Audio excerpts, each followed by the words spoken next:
Ladies and gentlemen, a very good morning to you. Good morning. Good morning. You've just seen the dancing we're going to teach you at the dance class later on during the course of the day. We do pride ourselves on Regent with our lecture program. We go out and source these wonderful speakers. The gentleman I'm going to introduce you to has got a wealth of information. His bio's in the program. It's very impressive. He's going to tell us a little about his past history and what he's doing. Would you please welcome Dr. James Kuss? Thank you, James. Is this speaker working? Mike, good. Thanks, Ray. Let me start out by saying a little bit about the videos that you'll see. For the 10 minutes before the start of the official start of the lectures, I'll always have a video. And these are mainly from Ollantaytambo in Peru. It's a town near Cusco. They have an annual festival. I've been there 8 times during that festival, and I've videoed it 4 different times. But a year ago, I went in with a better camera than I'd ever had before, and so most of the videos that I'll be using on this ship will be the ones from last June. Let me start out with a little bit of my background. I first went to Peru in December of 1966, so a little bit over 50 years ago, to do the research for my master's degree. I'd gotten a BA in history at Western Reserve University in Cleveland. I'd gone to Michigan State for my master's, and then after finishing my master's there, I went out to UCLA and did a PhD. I also went back to Peru for the research on the PhD in 69 and 70. Since then, I've gone back to Peru many, many, many times. I've spent about 8 years living in Peru. We used to have a house in Mexico, so I've spent a lot of time in Mexico. I've driven through Central America something like 3 different times, from the United States down to Panama.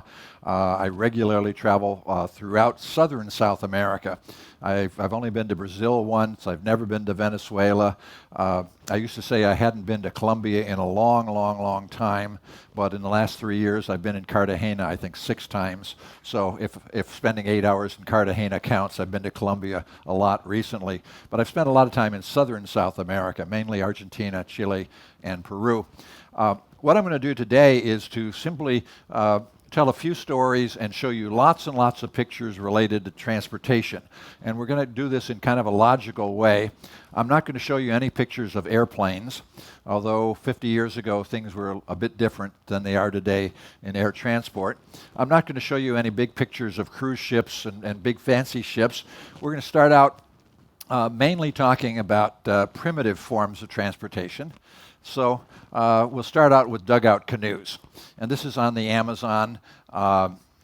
And here again, this is in Ecuador, in coastal Ecuador, and there in the Amazon. I like this picture a lot. First of all, it's not in great focus. And the reason for that is that it's with a telephoto, and I was in a dugout canoe that was rocking a bit, so trying to get focus was not easy. But I like to point out on this little canoe, the distance between the water and the side of the canoe. There's about 3 inches there.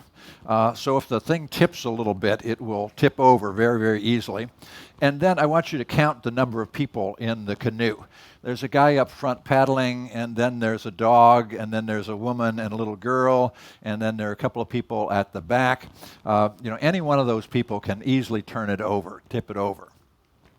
This is one in coastal Honduras. I actually had just ridden this canoe across the river, and then it was going to go back. It was sort of like a taxi going back and forth across the river, and we had just gotten out of that canoe. Here's one in Peru under construction, and then here's one in Honduras that is just about finished. In some areas in Latin America, and particularly in coastal Peru, it's a desert. There are basically no trees. And so how do you build a boat if you don't have any trees? Well, what you can do is take a few small logs and tie them together and make a raft. These rafts were being used to transport fishermen from the beach out to their boats. You can see the kind of boats there at the upper left. But it's simply a few logs tied together.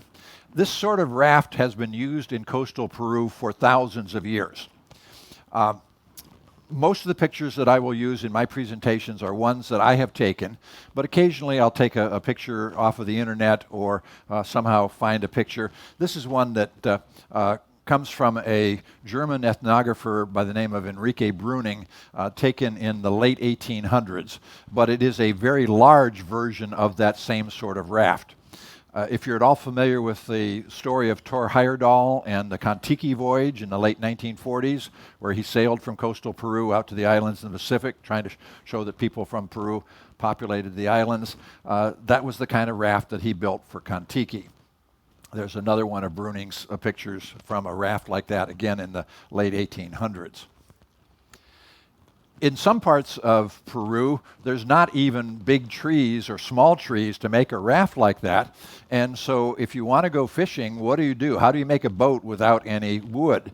Again, in coastal Peru, for thousands of years, people made rafts simply by tying reeds together and making a small boat.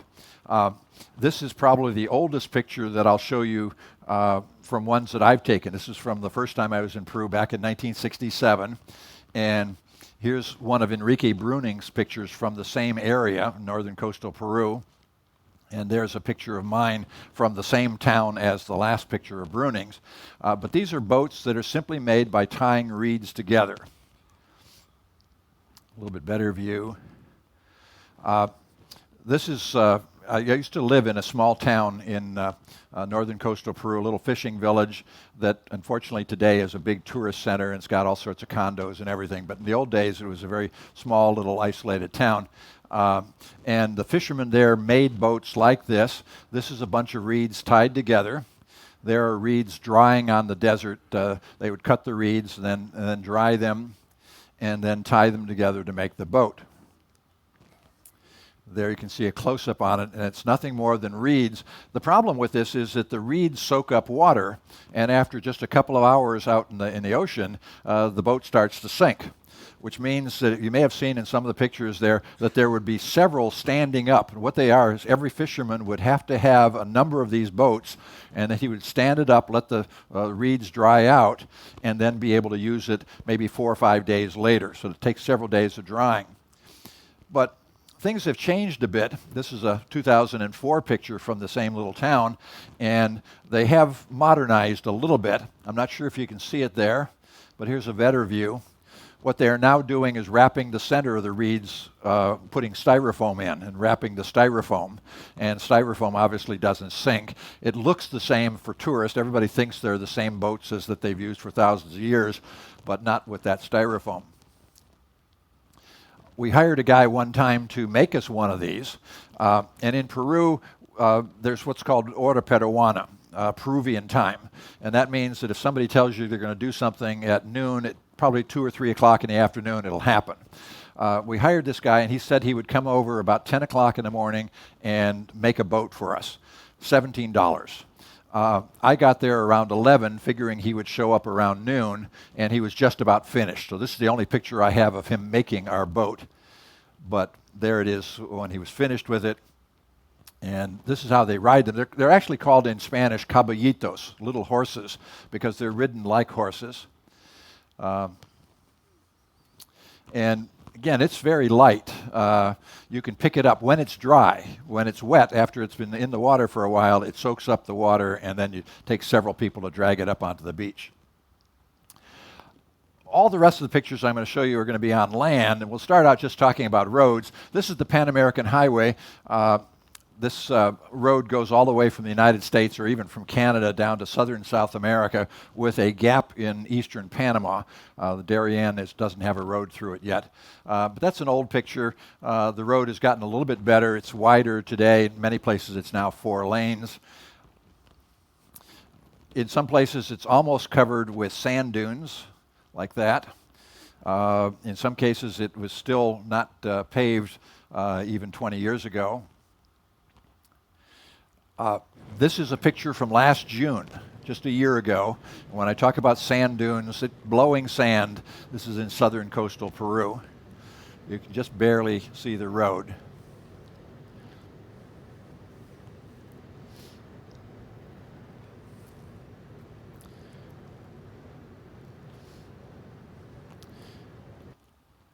Driving is fun.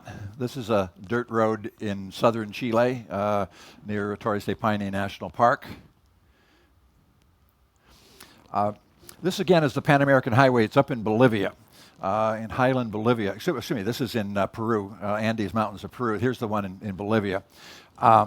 Again, I like this picture. The road comes in from the bottom left and goes around the hill. You don't see it, but there's a sharp turn. It comes back down the hill. There's another sharp turn and goes off. And in the middle distance, there's a little town. That's where the road was heading off to. One thing that I want you to really pay close attention to, do you see all the guardrails? All the signs that say big turn, sharp turn ahead, and so forth? Here the road was going along, a landslide has come down, and they've moved the road around the landslide. Or here, we were headed off to an archaeological site, and we wanted to go to that archaeological site. We wanted to drive there. The road did not go there. It stopped. We literally came to the end of the road. We had to get out and start walking. Millions of people in the third world, in Africa, in Southeast Asia, in Latin America, live beyond the end of the road. This is a staged picture. I'm driving there, so somebody else took the picture. But I wanted to get a picture showing how dusty it can be. So we hit a real dusty spot, and I said, hey, this would be a great picture. We backed up. Person taking the picture got out, stood there. I backed up, and then came back through the dusty section so they could get a nice picture of how dusty it was. Of course, they weren't real happy when the dust hit them. The roads sometimes are fairly narrow. That one has a real sharp drop-off. Or here, you can actually look at the right front tire on my truck and see how close I was to the edge. The truck on the right-hand side there that passing us wasn't too bad, but the bus in front was wider, and we had to really squeeze that bus pass. We were driving one time, and we were up in the mountains. We were behind the truck that's on the right there, and we were on a very narrow road, and we met a truck coming the other way. And they tried to squeeze past each other. Ultimately, they found they could not pass each other. And then it got to be a big debate, how long or who was going to back up and how far they were going to have to back up. Fortunately, behind us was a car with a policeman. And the policeman got out and arbitrated, and he decided that the traffic on our side would be the ones that would not back up. So the guy there on the left is the one that had to back up about a quarter mile before there was a spot where we could get by. Here we were driving through a small village, and there was a pickup truck stopped loading potatoes.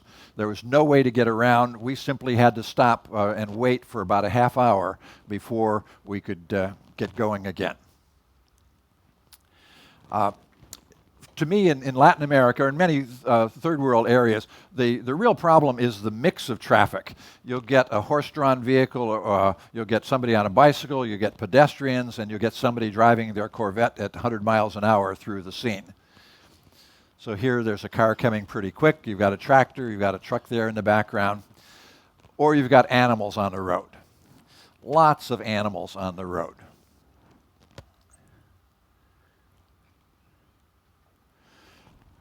This is in southern Chile, and I was driving by myself. I had just been up in the Torres del Paine National Park. I was driving by myself, a stick shift car, so I'm steering, shifting, and videoing. This is a silent video at this point because the windows are all rolled up.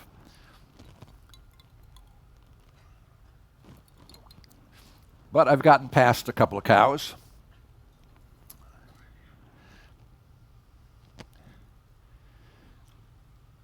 And now I can really get going.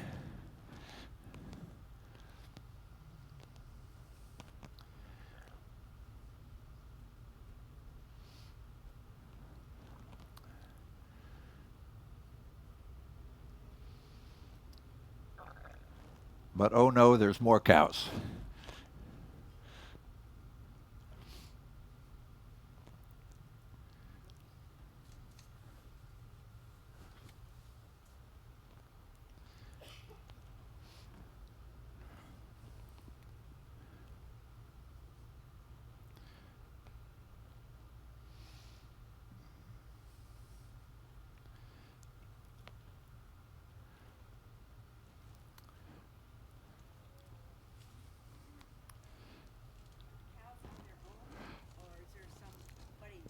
Question is, the cows on their own? Is there somebody watching them? You will see in a moment here. But now we have to come to almost a dead stop. So I can roll down the window, and we should have sound here momentarily.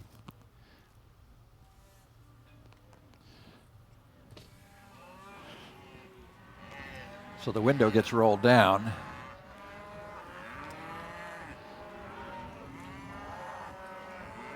They don't want to get out of the way.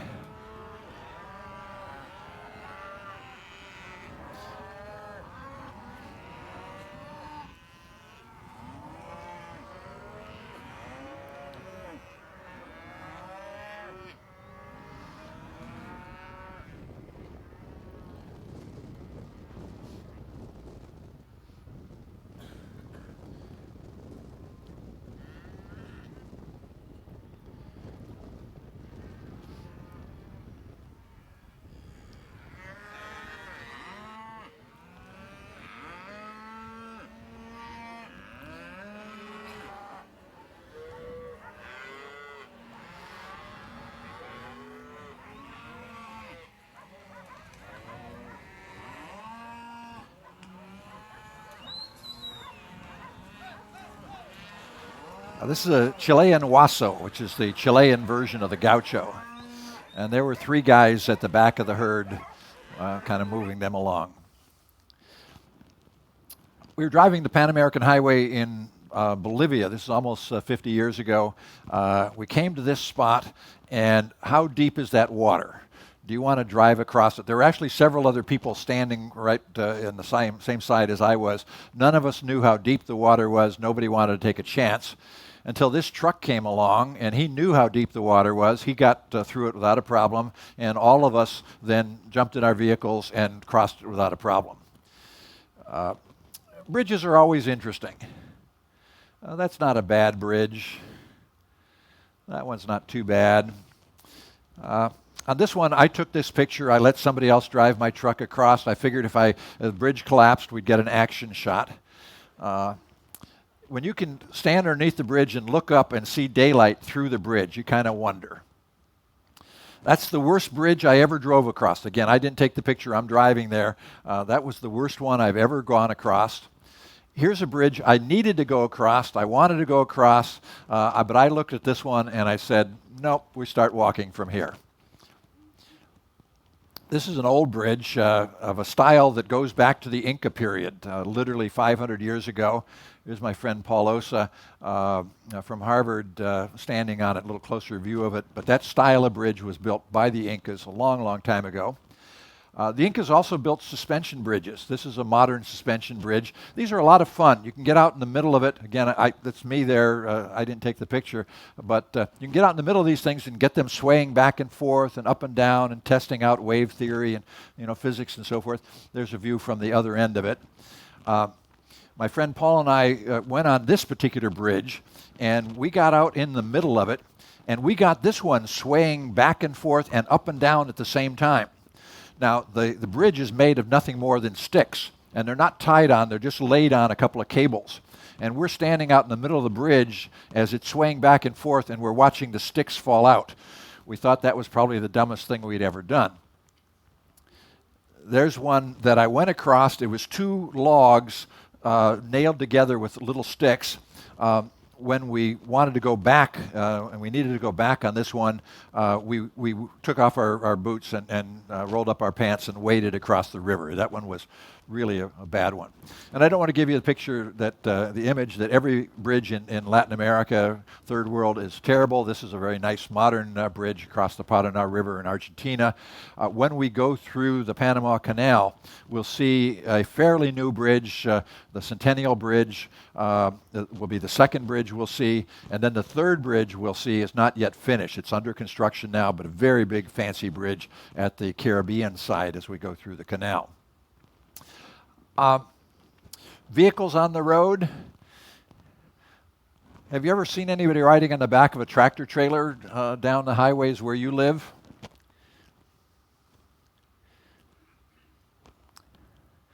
When you see a sign that says caution, are you cautious? When next to that sign there's a bunch of crosses where somebody died, maybe you are cautious. Lots of crosses. Lots of crosses. Lots of accidents.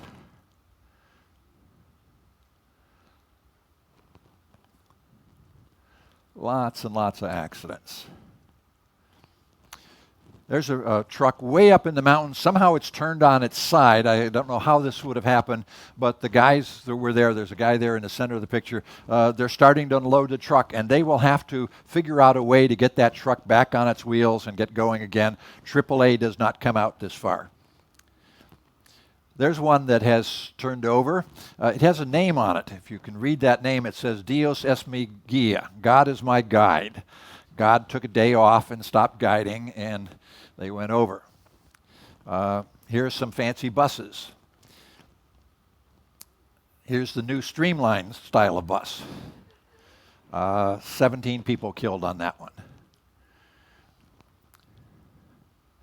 Now, this is not an accident. This truck on the right has just broken down. The axle was broken. There's a set of people camped on the right-hand side in the shadow, and somebody has gone off to get the repair parts to get that truck fixed. If you're traveling way out in the boonies, you have to be able to take care of yourself, fix your own vehicle, and so forth. On the yellow truck there, my van there, back in 76, 77. In 77, I fixed a piston on the side of a road. It took me a day and a half to take the engine apart and fix a piston. Here again, we were driving the Toyota Land Cruiser there in the background, and we came upon this truck that had broken down. The springs had broken. The body of the truck was resting on the tires, so the truck could not move, and they didn't have a jack.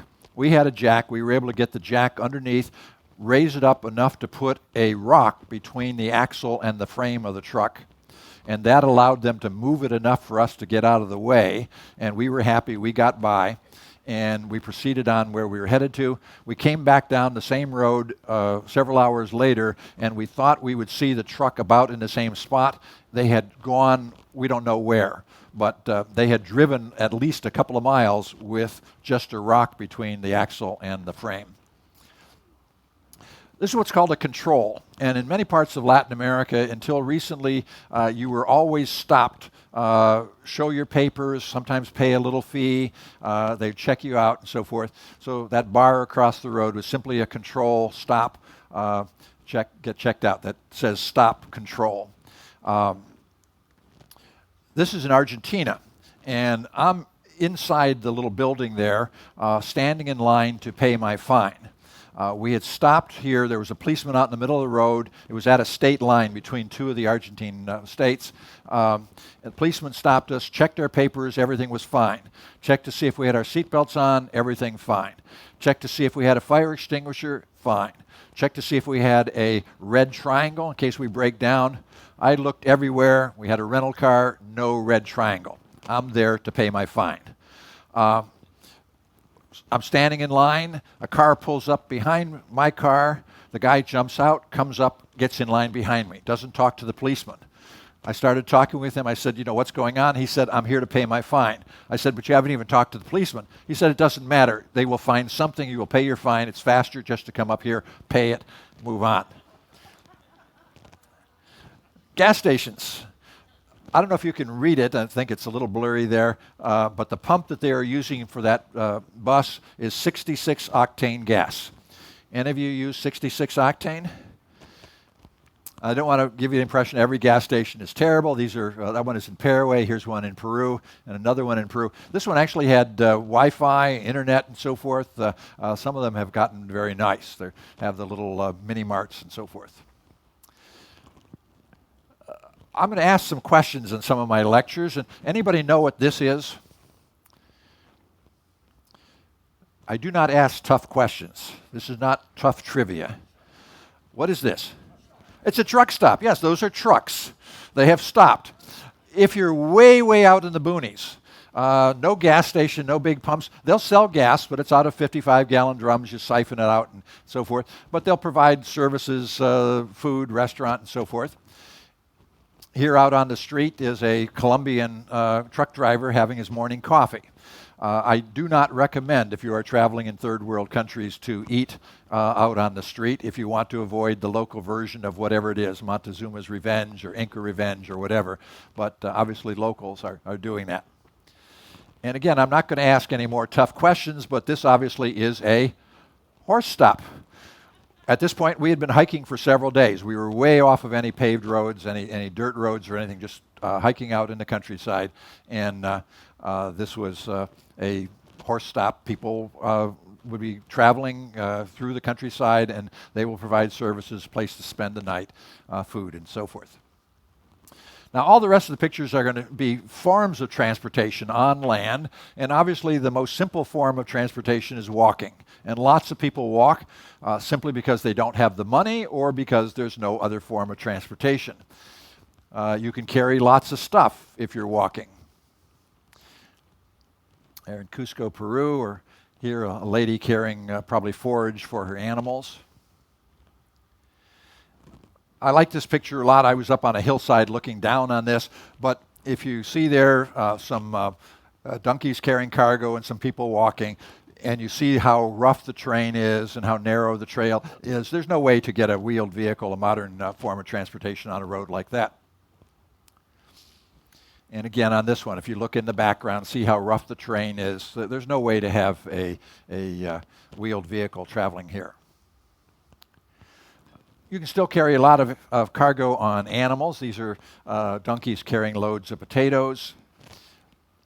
Or here again, donkeys carrying loads of potatoes. I'll just point out one other thing with this slide. Count the people.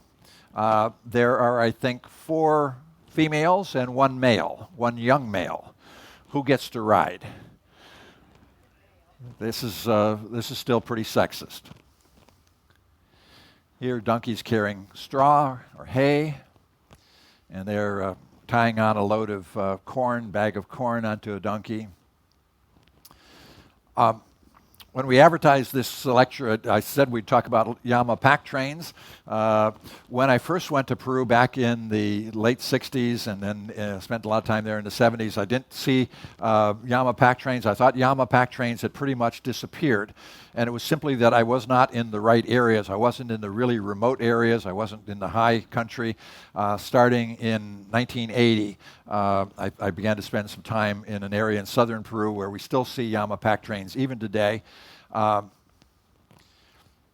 of the things about llamas is that they don't carry a large quantity of cargo in terms of weight.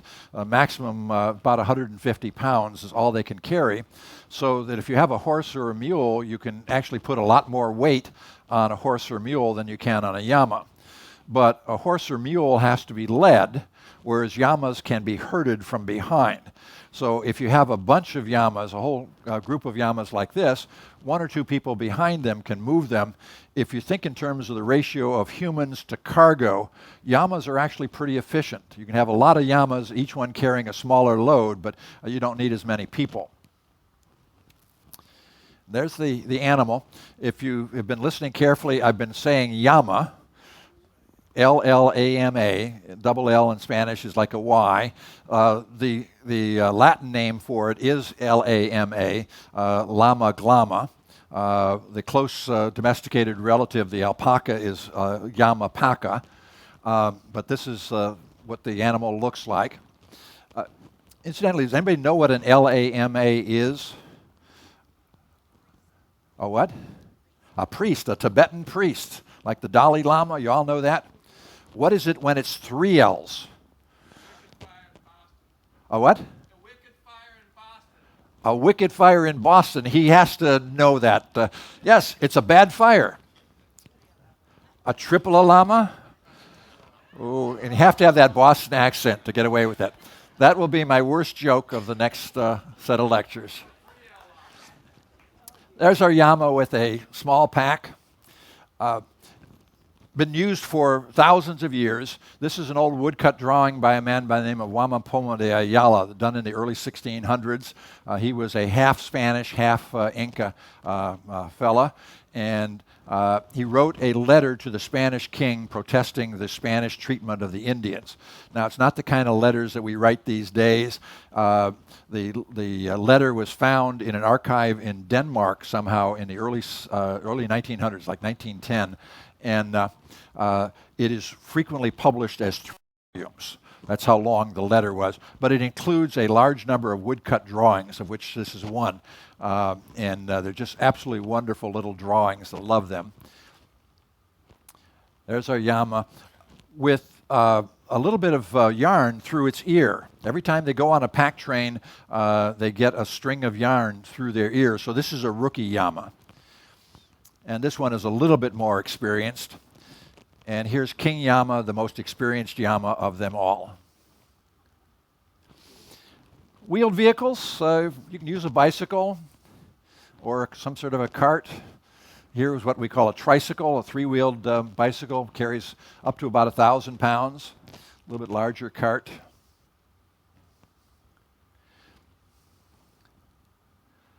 One step up from something like that would be a motorized cart, they call a moto taxi, or an animal-drawn vehicle. I used to think that ox carts would pretty much disappeared. This is from 33 years ago in southern Chile. And here's horse-drawn in Chile again from 30 years ago. That one a little bit more recently, 10 years ago in Argentina. And there's 8 years ago in Santiago, Chile. And back in Peru, there's from a year and a half ago in Chile. And again, in recent last couple of years in Chile, I have seen ox carts still in use in some rural areas. Price of gasoline is about $7 a gallon, and people in rural areas don't have that kind of money. These are little moto taxis. Again, if you ever have a chance, do not ride on these. They are very dangerous. I've gone on them only a couple times and regretted it each time. How many people can you get on a motorcycle? My own personal record is seeing 5 people on a motorcycle. I think the one on the left there has 3.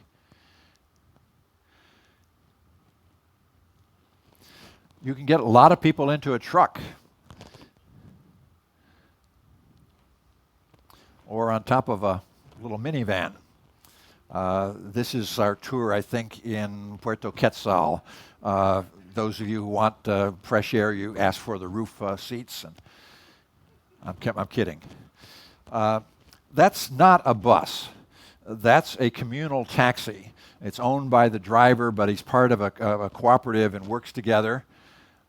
And this also is a communal bus, what they call a colectivo, collective bus. And you'll see them in many different countries.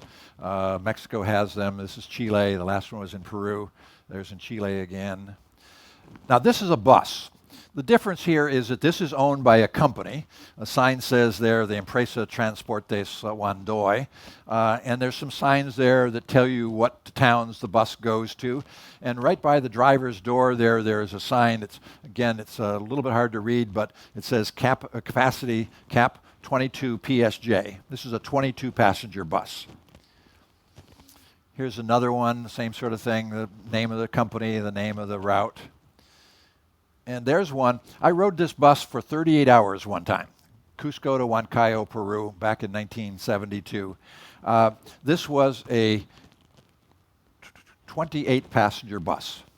There was a sign there, but a little bit blurry, so you can't really see it. But trust me, this was a 28-passenger bus. At the moment that I took this picture, we stopped for breakfast. After having driven all night, we stopped for breakfast. I counted people as they got off. And I will always remember because there were 57 people, one more than double the rated capacity. 7 people up on the roof. There you can see a couple of people up on the roof. I actually have ridden the roof of buses several times. If the choice was standing in the aisle and having some little kid throw up on me versus fresh air up on the roof, it was always better up on the roof. And I've gotten some really nice pictures from the roof of buses. You can just barely see at the very top part of the screen there is a fella on the top of this one. I rode this one time for about 18 hours, and I faked myself out because I bought the ticket several days in advance, and I could choose my seat, and I sat next to the driver. I thought that would be a pretty good spot. Well, it turned out to be a folding seat. When anybody wanted to get in or out, I had to stand up, fold the seat. It also turned out that there was no exhaust system on this bus, so the exhaust was coming up right where I was. And you can see the driver's door is open. There's something hanging down there. That is a piece of cloth, which is the way in which the door was held closed. Old school buses do not die. They simply head south. This is from 6 weeks ago in Panama, Portobello, Panama, or here from 6 weeks ago in Antigua, Guatemala. I'll show you a lot more pictures of Antigua, Guatemala buses in a couple of days. And there are very modern buses. That one is in Peru. Here's is in Peru. These are Chile, and this one looks like it's an old bus, 1985 electric bus. 2008 electric bus. The old buses are still in use there in Valparaiso in Chile. And a couple of the cities in Latin America have pretty good subway systems. This is the old subway in Argentina. There in Santiago. Santiago has a very, very good metro system. And nowadays, Buenos Aires has a pretty good metro system. That's Buenos Aires again. This is a combination of a bus and a truck. On some routes where there is not enough traffic to justify a bus running, they will put a few rows of seats on the front of a truck and then have the back part of it as a truck. This one had 3 rows of seats. That one had, I think, 3 or 4 rows of seats. This one had only 2 rows of seats, so this is the original version of a crew cab pickup truck. But you can get lots of people into a truck. Look how many people are there. This is a truckload of bananas with people on top of it. I'm not sure if you want to eat those bananas after people have been riding on it. This truck pulled up in Ollantaytambo in Peru, and I was standing there, and I thought, how many people are on that? I started counting. I lost count at 70. But there were way more than 70 people on that particular little truck. What you need to be a good vehicle is 2 things: gas pedal and steering. Pretty much everything else can be optional, like a hood, lights, windshield wipers, windshield. All that stuff is optional. As long as you can go and steer, even brakes can be optional. I always figured that the California Highway Patrol could balance the state of California budget if they could catch a couple of guys like this driving down I-5. I don't want to give the impression every vehicle is bad and old. Here's a pretty nice newer one, and there are some very nice new trucks around. You may have noticed on many of the slides, images, names on trucks. I was fascinated by this, and when I was working in Peru back in the 70s and 80s, I was working as an archaeologist, had a big project in 76, 77, and then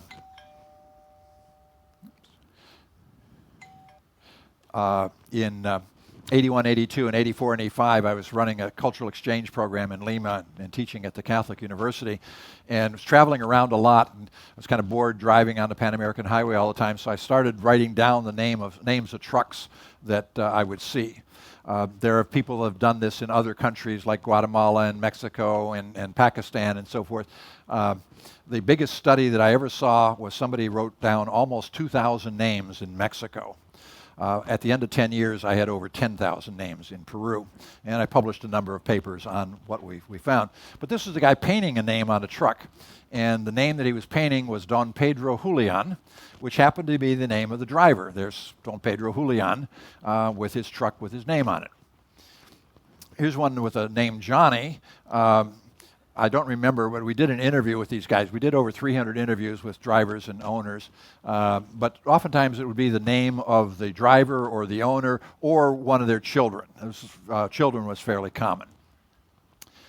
A name like this would be hard to figure out without talking with the person that was driving or owning the truck, because this could be Julio Cesar, the name of the owner or the driver, or their children.